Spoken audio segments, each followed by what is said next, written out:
Hello, true crime fans. Welcome to Debate the News True Crime Edition, live on Chatter Social. I'm Joseph Lobosco, joined by my fabulous co host, Adrienne Barker. Tonight, we delve into a chilling case of a serial predator who preyed on the elderly, a case often called the Pillowcase Murders. Before we begin, a quick note. Tonight's discussion involves serial homicide and violence against vulnerable seniors. Some content may be upsetting, so listener discretion is advised. If you or someone you know needs support, help may be available via the Crisis Lifeline at 988. Adrienne and I are not attorneys, law enforcement officials, or forensic experts. We research every case thoroughly, though this show is recorded live with little to no editing. Any factual inaccuracies are unintentional, and any individuals or parties named who have not been convicted of a crime are presumed innocent until proven guilty in a court of law. The opinions of our guests and audience members are their own and do not necessarily represent the views of myself, Adrienne, or Debate the News. So tonight we're live on Chatter Social and we have a live audience. We're going to walk through a detailed timeline of this case, and along the way, we'll highlight every major discovery, investigative twists, and the questions that still haunt the families of the victims. Let's dive into the timeline of events and see how this case unfolded. Joseph, start us off. Our story begins in early 2016 at a luxury senior living community in Dallas, Texas called the Edgemere. In June 2016, staff caught a man trespassing at Edgemere. He had given a fake name and claimed to be a maintenance employee. That man was Billy Chemirmir. At the time, no one realized that Chemirmir had already murdered at least 3 elderly women living at Edgemere. Those women, later identified as Catherine Sinclair, Phyllis Payne, and Phoebe Perry, had been found dead in their apartments in 2016, deaths which were assumed to be from natural causes. In reality, prosecutors believe Chemirmir had entered their homes, likely by posing as a maintenance worker or some kind of helper, then pressed a pillow over their faces to smother them before stealing their jewelry. The pattern went unnoticed at first. After all, these were elderly, senior residents, and authorities saw nothing immediately suspicious about their passing. And Joseph, all of these women, they were mothers, they were sisters, they were wives, they were all of that, and they were living their dream because it's a beautiful place with everything you could want. I just wanted to share that. Shortly after being briefly jailed for the Edgemere trespassing, he was, by the way, charged and then released. Schmier allegedly moved on to a new target, the tradition Presswood, an upscale senior living complex in Dallas. I mean, equipped with what, Joseph? A movie theater where you get popcorn, every single thing, indoor pool, absolutely beautiful. And the women of the fourth floor, they were just loving life and enjoying every day together. And so, starting in the late summer of 2016, residents at Tradition Prestonwood began to die at alarming rates. And over the next year or so, 8 women at that facility lost their lives under similar sudden circumstances. Family members later recalled finding jewelry missing and the rooms disturbed after their loved one's death. Details that in hindsight were total red flags. By late 2017, Chemirmir expanded his hunting ground beyond Dallas. In Frisco, Texas, a city in neighboring Collin County, a woman named Marion Harris was found dead in her apartment at the Parkview Elderly Community, discovered by her daughter, Cheryl Panberg. The scene was eerie. Cheryl later said her mother's body was perfectly positioned on the floor between the couch and the coffee table, almost as if staged. Just a month later, in December 2017, a woman in Plano reported that a well-dressed man posing as a maintenance worker knocked on her door. When she told him she didn't need any work done, he forced his way in. He knocked her off her walker and pressed a pillow over her face, trying to smother her. Miraculously, she fought back, and the attacker fled, leaving her alive. This brave victim would later pick Chemirmir out of a photo lineup, though at that moment, police did not yet know who the assailant was. So by early 2018, Schmiermere converged on a third senior living community, the Preston Place Retirement Community in Plano, Texas. Within about 6 months, at least 7 women at Preston Place died under sudden and puzzling circumstances. And the families, they noticed that the valuables like wedding rings, necklaces, other jewelry had vanished. Yet again, these deaths were initially attributed to natural causes. The vulnerability of the victims, women in their late 70s, 80s, and 90s, unfortunately meant that the police and even some healthcare workers did not immediately suspect foul play. And it wasn't until March of 2018 that this deadly mystery began to unravel. So, on the morning of March 19th, 2018, Preston Place resident Mary Bartell was at home when she heard a knock on her door. When she answered, a man wearing green rubber gloves forced his way inside.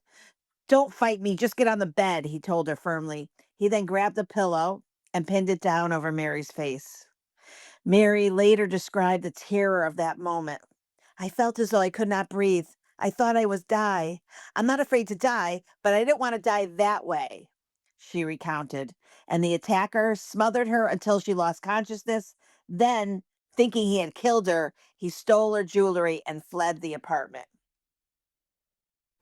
When Mary failed to show up to a fitness class that morning, a concerned friend came to check on her and found Mary on the floor, unconscious but still breathing. Paramedics rushed Mary to the hospital. As she regained consciousness, she told authorities what had happened to her. A man had invaded her home and tried to smother her with a pillow. This was a turning point. Plano police, now faced with a living witness account of an attempted murder, realized they might have a serial assailant. In fact, that very same day, another resident of Preston Place was found dead under suspicious circumstances. Ann Conklin, 82, lived across the hall from Mary Bartell. Her daughter discovered Ann's body in her apartment, and they noticed Ann's ring and watch were missing. The coincidence was too strong to ignore. Investigators now suspected that Ann Conklin had been murdered just hours before or after Mary's attack, likely by the same individual. One crucial lead came from a vigilant neighbor at Preston Place. A resident's son had previously noticed a strange man lurking in the parking lot in the days before Mary's attack. He had even jotted down the license plate of the man's car because it seemed out of place. When detectives ran that plate, the result came back to Billy Chemirmir, a then 45-year-old man living in the Dallas area. And the very next day, authorities set up surveillance at Shamirmir's apartment complex in Dallas. And guess what? They didn't have to wait long. Shamirmir drove into the complex parking lot, and officers watched as he walked to a dumpster and threw away a small object before heading towards his unit. Officers moved in and arrested him on the spot. They then retrieved the discarded item and they discovered it was a distinctive red wooden jewelry box with Asian characters on it. And inside that box, there were documents, papers that listed the name Luthi Harris, an 81-year-old widow living in Dallas. Investigators rushed to her home, and tragically, they found Luthi Harris dead in her bedroom, smothered with a pillow, just like the others. In Shamir Mir's car, police also found the keys to her house, further tying him to the scene. And later, the medical examiner determined that Luthi Harris had been killed only an hour before Shamir Mir's arrest, mere moments before he was caught. The rest was a watershed moment. Law enforcement from multiple jurisdictions, that's Dallas, Plano, Frisco, and others, they began re examining hundreds of cases of elderly deaths to see if they were linked to him. The pattern then emerged, and it was staggering. Numerous deaths that had been officially attributed to heart attacks, falls, or natural causes now appeared suspicious. Ultimately, investigators linked at least 22 deaths to Billy Schmiermere across several North Texas counties. And according to prosecutors, Schmiermere's MO was consistent and gross. He targeted elderly women, they could be our moms, who lived alone in independent living communities or private homes, poised as a maintenance worker or friendly caregiver to gain access. And then he smothered the victims with a pillow and robbed them. Because the victims were seniors and the method left little obvious trauma, they flew under the radar for such a long time. As one Dallas detective later put it was the perfect storm of an offender and a vulnerable population. allowing a serial killer to operate in open view. In the months following Chemirmir's arrest, Texas authorities methodically built their case. By 2019, Billy Chemirmir had been indicted on 22 counts of capital murder, 13 in Dallas County and 9 in Collin County, encompassing victims ranging in age from 76 to 94. The sheer scope places him among the deadliest serial killers in Texas history. The victims' families, many of whom had initially been told their loved one died peacefully, were devastated to learn the truth years later. Some, like the daughters of 79-year-old Martha Williams, only discovered something was wrong when they found a bloody pillow imprint while cleaning their mother's apartment after her death. In community after community, stories emerged of stolen jewelry, missing wedding rings, and the profound guilt of hindsight, clues that were missed. Civil lawsuits were filed against some senior living facilities for security lapses, and the case became a rallying cry for better protections for seniors. Moving into the legal phase, despite the 22 murder indictments, prosecutors in Dallas decided to initially focus on just two cases, the ones with the strongest evidence.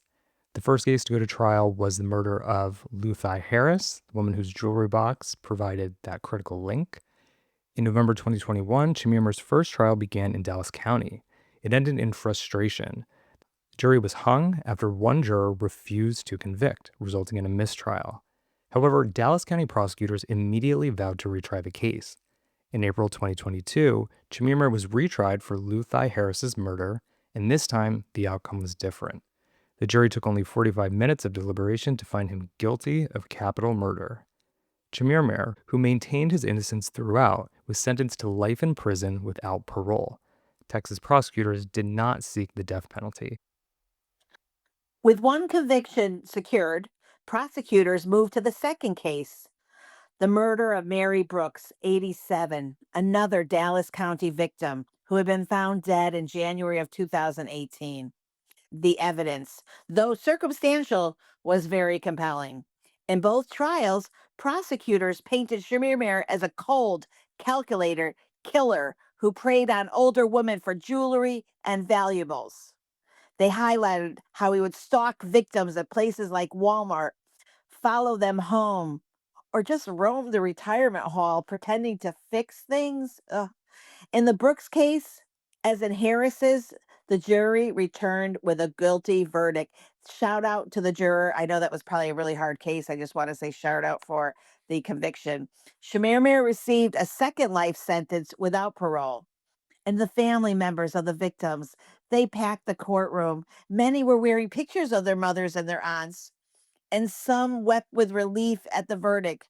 And after the trial, one victim's son said, "It's justice, but it's not closure, not yet," underscoring that many families were still waiting for their day in court for the other victims. However, after those two convictions, a practical decision was made. The Dallas County District Attorney's Office dismissed the remaining capital murder charges under its jurisdiction in late 2022. This was largely because Chemirmir was already guaranteed to spend the rest of his life in prison, and each additional trial would be costly and emotionally taxing for the families. And prosecutors, they had used evidence from the other cases as extraneous offenses during the trials, effectively proving those murders to the jurors without having to hold a dozen separate trials. And in Collin County, where Chemirmir faced 9 more indictments, the district attorney publicly announced he would not seek the death penalty and later indicated those cases would likely remain untried as well. The focus, officials said, was on ensuring Chemirmir could never harm anyone again, which had been accomplished. Still, the families of the remaining victims, they were understandably disappointed. They held vigils to read the names of the women whose cases would never see a courtroom, and they insisted that their loved ones be remembered, even if there wouldn't be individual trials. For a time, it seemed Billy Chemirmir would quietly live out his days in prison after those 2022 convictions. But fate had one final twist in store.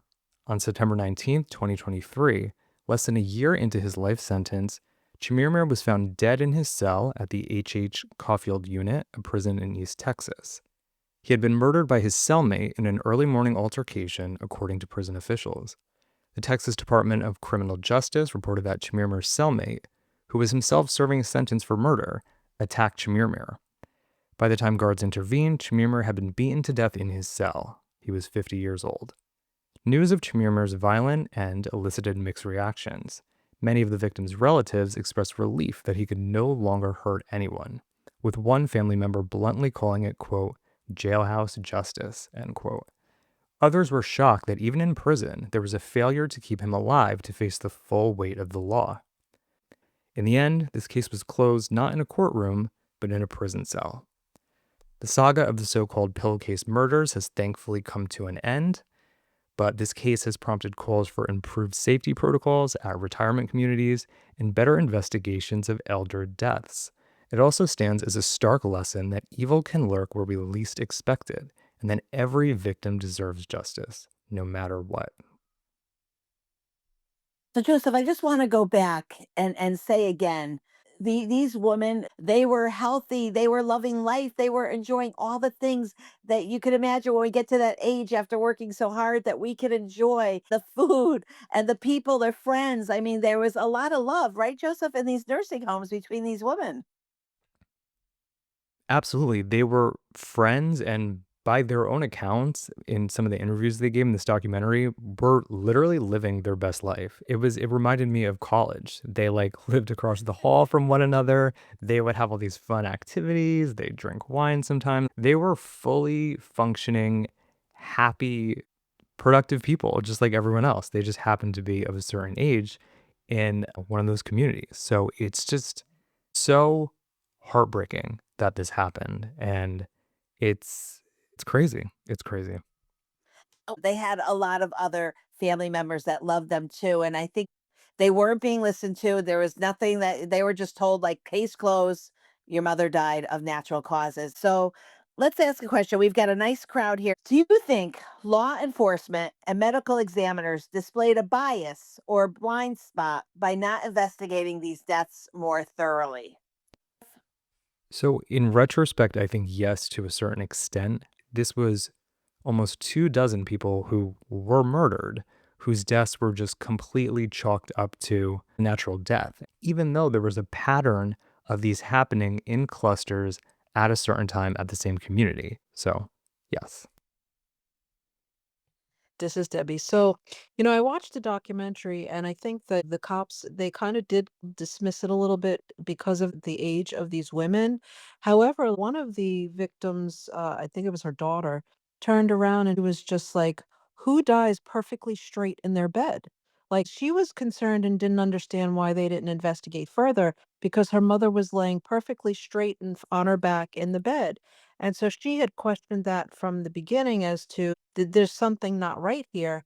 And then there was another one who had gone out to lunch, got her hair done, her nails done, and everything. And then she too was a victim, and they just chalked it off to they were old. And had they done more investigating from the beginning, they would have established that this was a pattern and these were not natural causes that these women died from. I also want to just say that one of the women actually was so concerned because the other women were dying on the fourth floor. She went to her doctor to get a physical. The doctor's like, you are perfectly fine. Everything's great. And then she died of natural causes. I'm glad that there were family members to advocate to make some noise to say, wait a second, this doesn't seem right. So I'm glad that they had that because a lot of times these people don't have anyone to advocate for them. So I used to work at the Hyatt, the senior living community. I think you guys have heard of the Hyatt Hotel. So I used to coordinate activities and stuff. And this is high level. I'm talking about the residents that lived there. These people were like authors in their day, doctors, big time, big shots. And even then, they're still vulnerable because they may have been a big shot in their day and they might have dementia. There's a dementia unit, there's this, there's that. And yeah, money can buy you the best of everything, but if you don't have your mind, you're depending on other people to kind of advocate for you. So these things could happen at the nicest of places and the crappiest of places too. And these places, the women all were very active too. So they were what we call the active seniors. Nula. Yeah, I totally agree. I think there is an age bias and an apathy and a lot of presumptions that are made and allowed to be made without any boxes having to be ticked. And they're in a position of trust as well. But it also reminds me of the Dr. Shipman case, can't remember his first name, in England, where the GP, general practitioner, was killing off his patients. It was one of these villages that were mostly retired people. And no one questioned that because he signed the death certificates. And then there's the other thing where families do question and push, and they're just judged as overly protective, all this stuff, before even anyone listens to a single thing they're actually saying. So, yeah. Nula, whoa. Okay, so first of all, let's just go back to Shipman. That's a crazy story. We have to look at this one. Joseph, the numbers are outstanding. Not in a good way, by the way. He's the only UK doctor convicted of murdering patients. 215 confirmed kills and 45 more suspicion. Wow. We'll have to go look at that case. So this guy, Chemirmir, often easily gained access to community residents, posing as a maintenance worker or staff. I'm going to say this because, in my view, a lot of these facilities fail to protect. And I'll tell you why I say this because they leave doors open. And I've seen this happen when my mom fell and she was in and out of some of the prettiest Miami assisted living centers. But yet, if you walk around the building, you'll see doors propped open. Usually it's because someone, and it could be a doctor, it could be a nurse, whatever it may be, wants to go out and have a smoke or go outside to get a breath of fresh air, and they leave the doors open. That to me is such a security risk. And yes, I'm the one that would close it. I would go to the front and I would say, just want to let you know this back door was open. Are you alerted when doors are open? Oh yeah, well we just like to leave a door open for our nurses. It's their back door. No, no, no. Everyone should come in the front door and be checked in. We have to be thoughtful of security. So in this case, and in this view, I think they absolutely could have done a better job of protecting residents. So, Adrian, it seemed like a lot of these facilities didn't have a good structure in place to begin with. A lot of the staff members didn't check people in or verify IDs. Again, you mentioned the doors being left open. A security protocol only works if it's well implemented and everyone follows through on it. Some of these facilities didn't even have cameras in the hallways or in certain places where you would obviously have a security camera.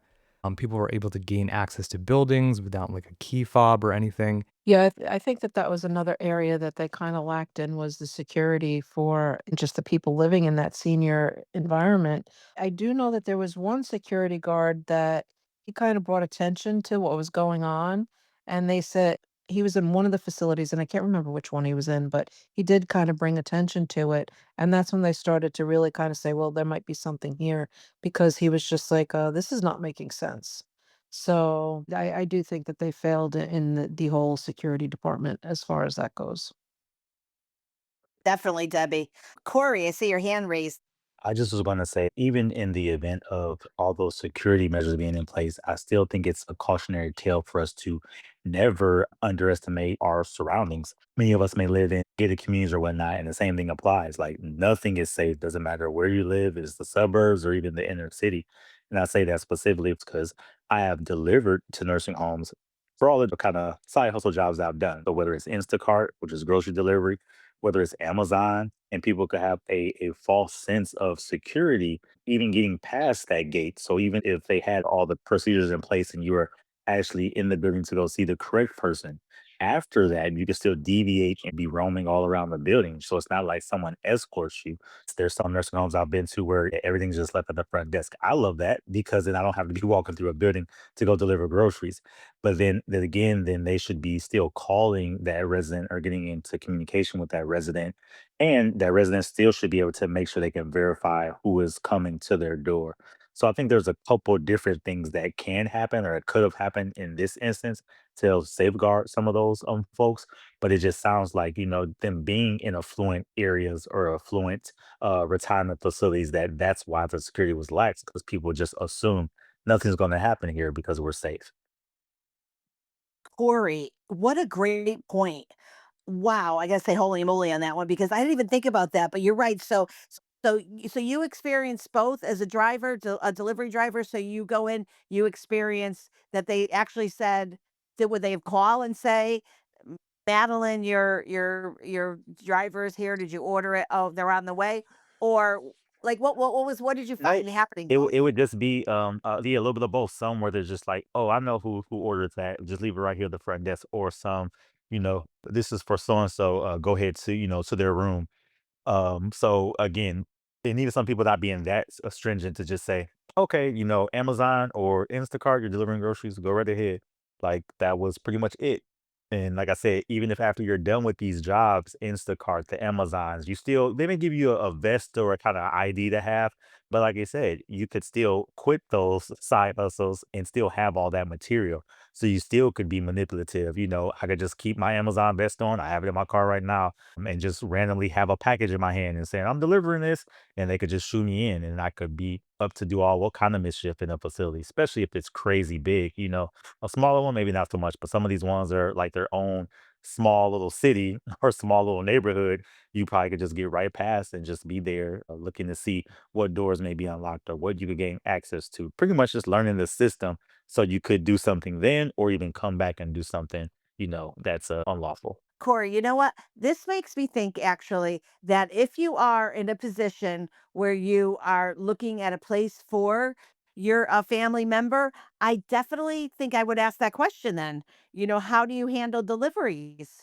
And find out. It may seem like a simple question, but that's an important question. That could open the door for a good, strong talk about security. How many cameras do you have? In essence, how are you going to protect my loved family member? Nula. It reminds me on what Corey said, reminds me of this ad that's on the television just now, and it's been on for a couple of years, and it still makes me cringe. It's these pre-made meals, and you order, like, a week's worth, and they get delivered, and it's aimed at older people, like, everyone in the ad is older. So the nice delivery man comes with a week's worth of goods, and one of the older women actually says, "And he even comes into the house and fills my freezer up with them." And I just go, "Oh my god," every time I hear that. The delivery man comes into the house to put it in the freezer, and that's just, to me, a magnet for really bad people to get a delivery job like that, you know? It just gives me the creeps. Nula.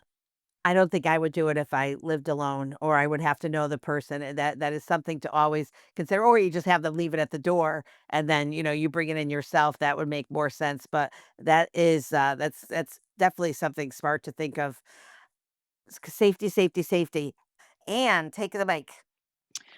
Well, first of all, I just want to call out the obvious, which is this is a situation that almost all of us will face at some point in our lives because we'll all get older and possibly be in a vulnerable state. And I'll give you an example. My ex-husband grandparents lived in a community in California called Leisure World, which is by Huntington Beach, and they weren't receiving any medical care.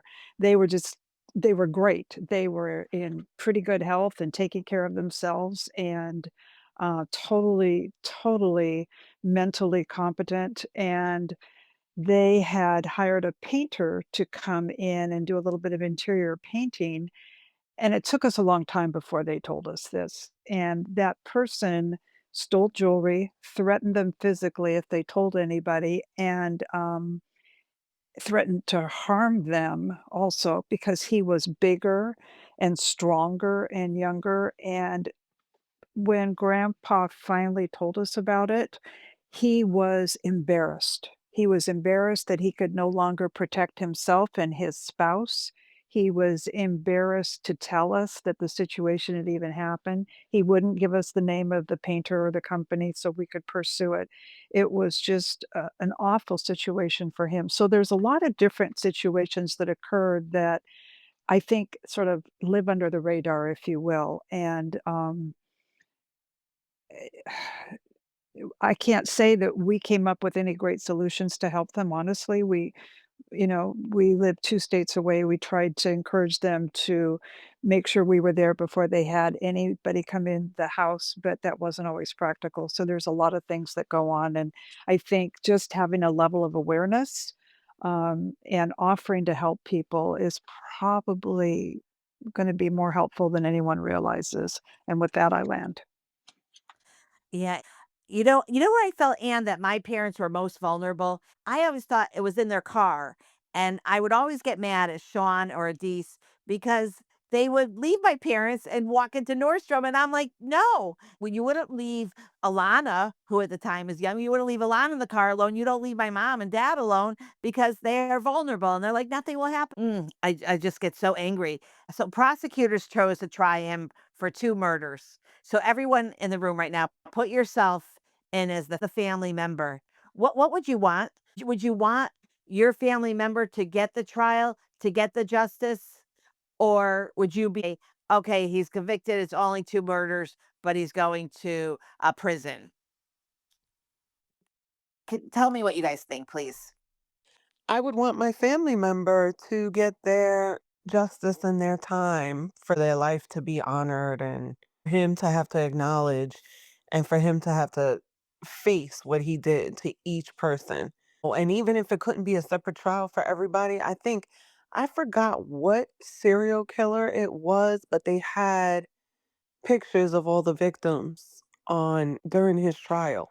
Like each victim they were able to recover and test the bones and everything had photos, had names. Each person was a person, and he had to look at the family members and the pictures of everybody he did this to. So, yeah.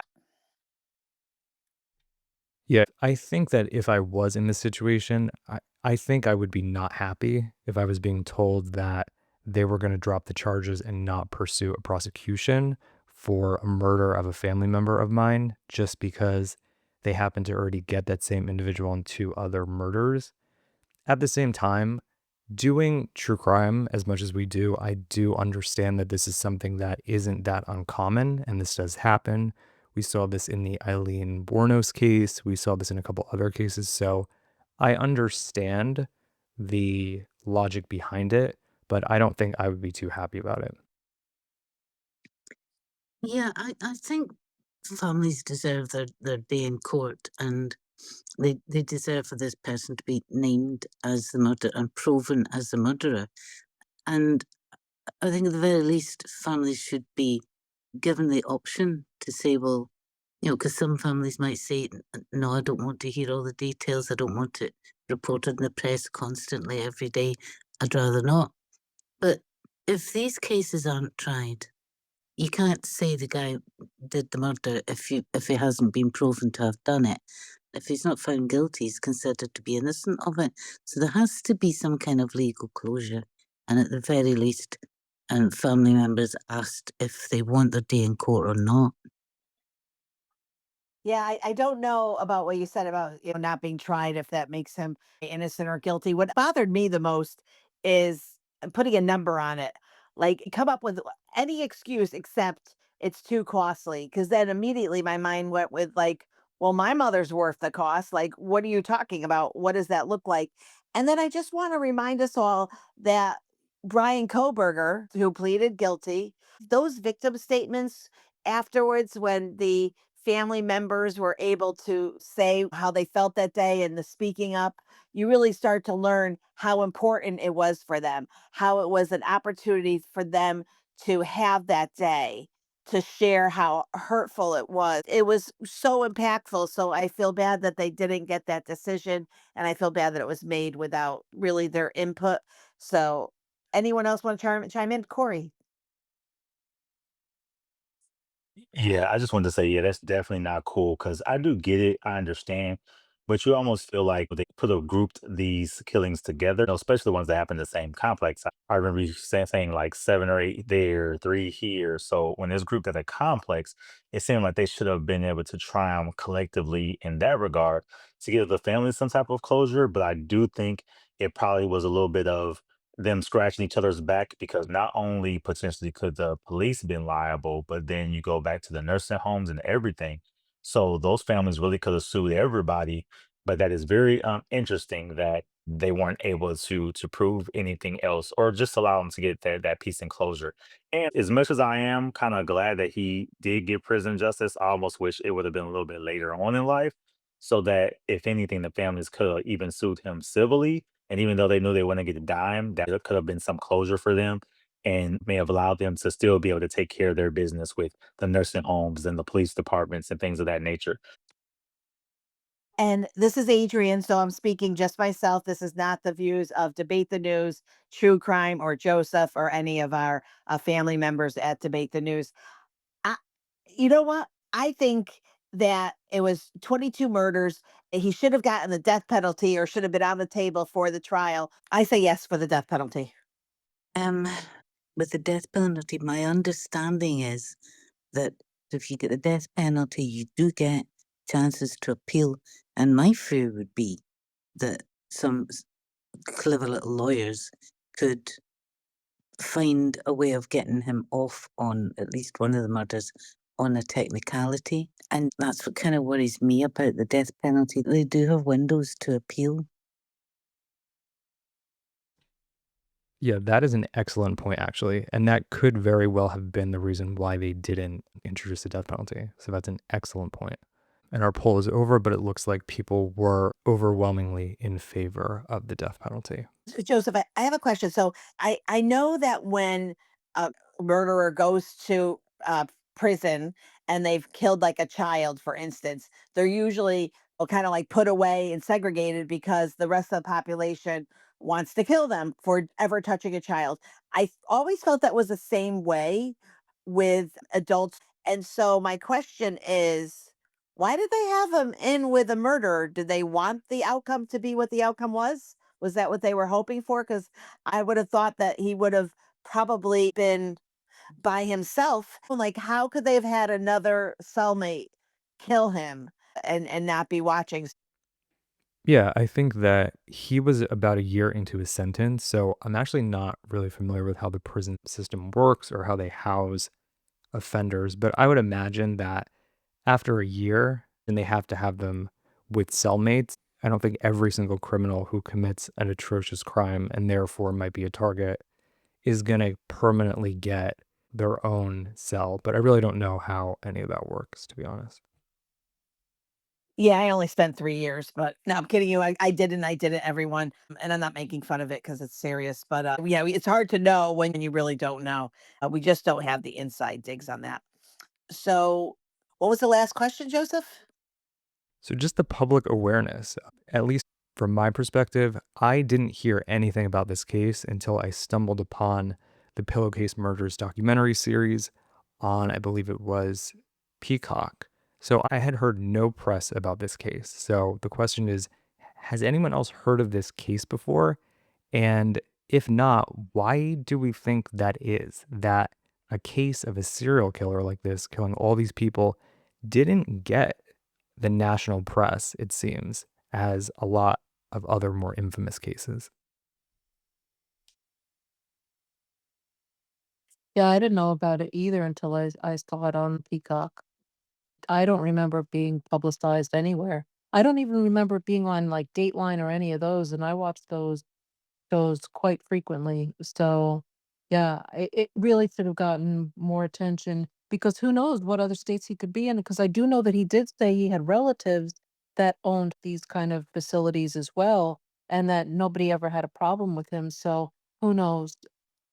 You know, Debbie, when the guy jumped off the beautiful hotel adjacent to one of the loveliest theme parks we have here in Orlando, that didn't make the news.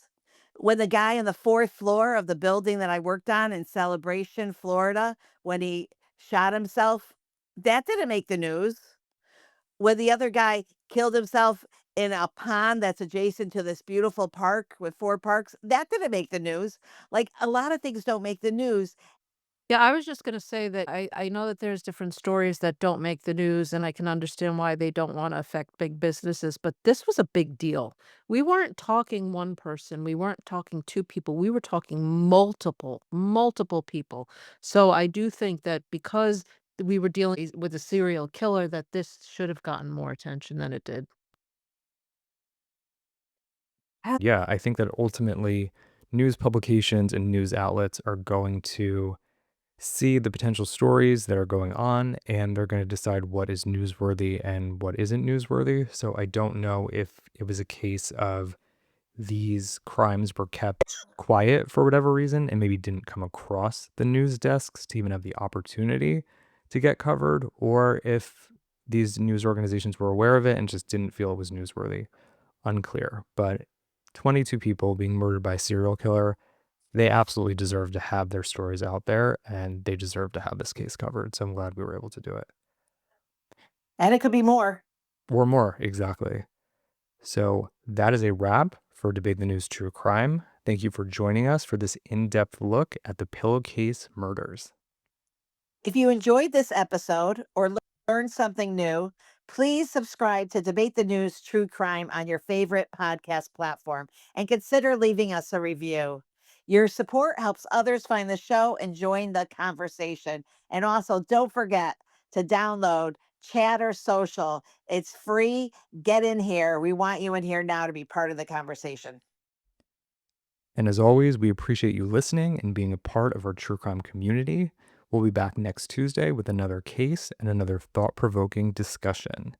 And our next show is going to be a little bit of a different format. We have special guest Heather Ford joining us, and we're going to be discussing cults in America. Heather is fantastic, so it's going to be a great show, and you do not want to miss it. I am really looking forward to that. So let me just say thank you to Debbie and Angie and Anne. Thank you so much. And we had a few people that had come in to share. So we appreciate all of them being here today. I miss Mariana, Joseph. I think this could be the first one that she's missed in like 35 episodes.